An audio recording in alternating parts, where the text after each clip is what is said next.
Dun Shows World.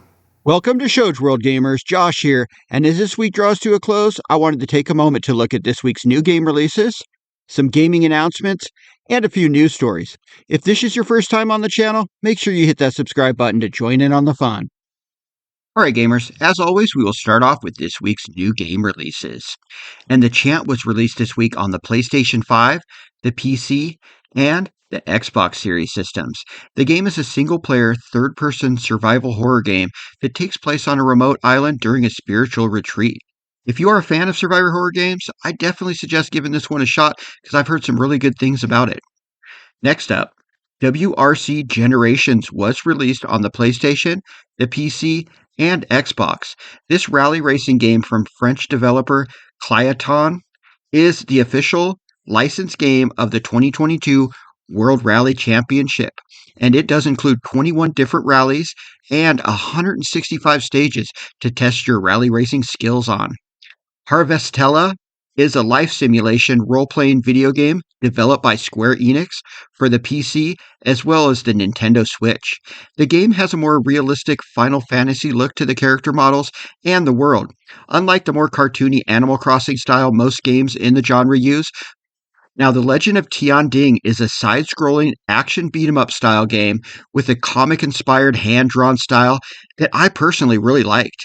The game was released on the Nintendo Switch, PC, PlayStation, and Xbox systems, including a Game Pass Day 1 release. We checked the game out here on the channel, so check out the link at the end of this video for more info on the game. I definitely suggest checking that out.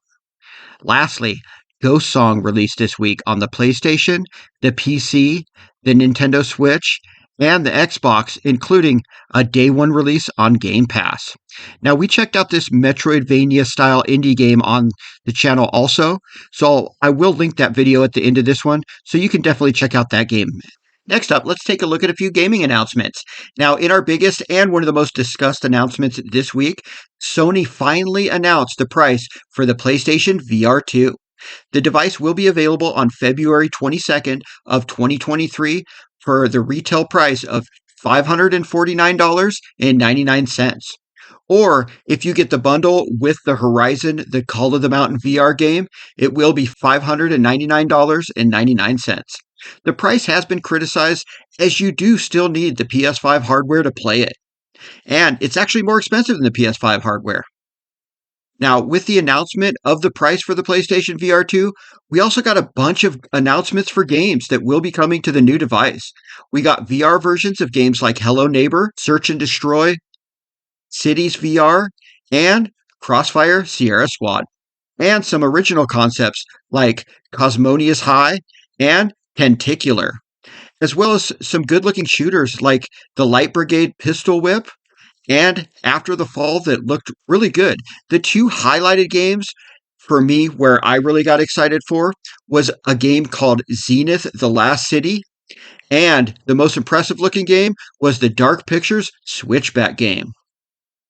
Now, we got our first look at Level Zero, which is coming to the PlayStation, the PC, and Xbox in 2023. The game is a really impressive looking multiplayer survival horror game in the style of games like Dead by Daylight or Alien Isolation.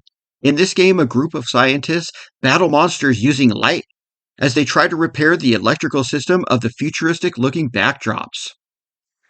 Lastly, Atomic Heart had its release date revealed in a new trailer.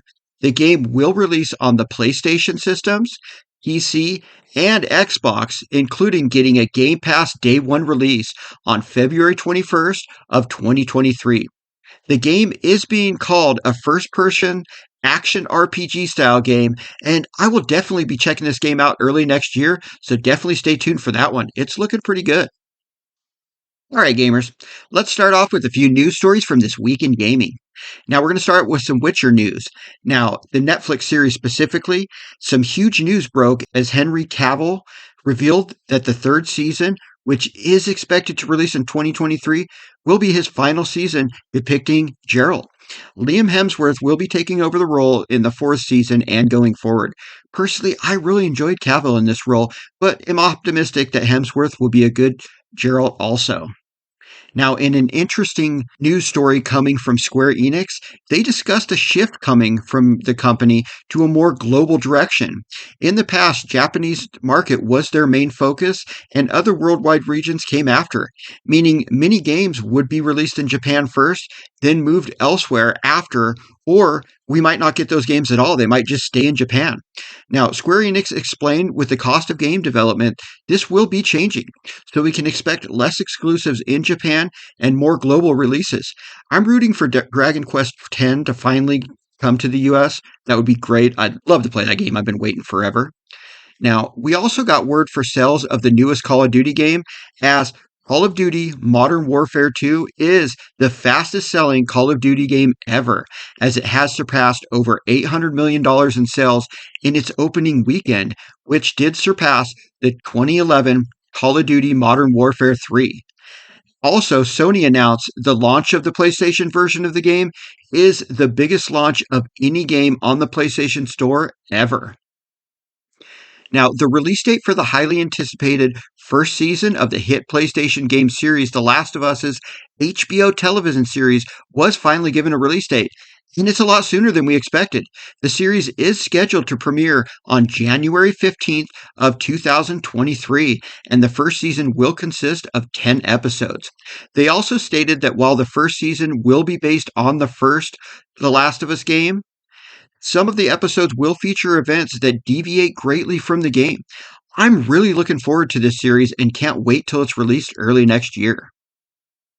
All right, gamers, that concludes this week in review for the week ending on November 4th. The week started with a lot of Call of Duty Modern Warfare 2 multiplayer. Then, as we transitioned from Halloween to my favorite holiday season, we finally found out the price point for PlayStation VR 2. Then the week ended as we jumped into the surprising Metroid-style game, Ghost Song. But let me know anything I may have missed in the comments, and thanks for joining us today, gamers. Shows World, out.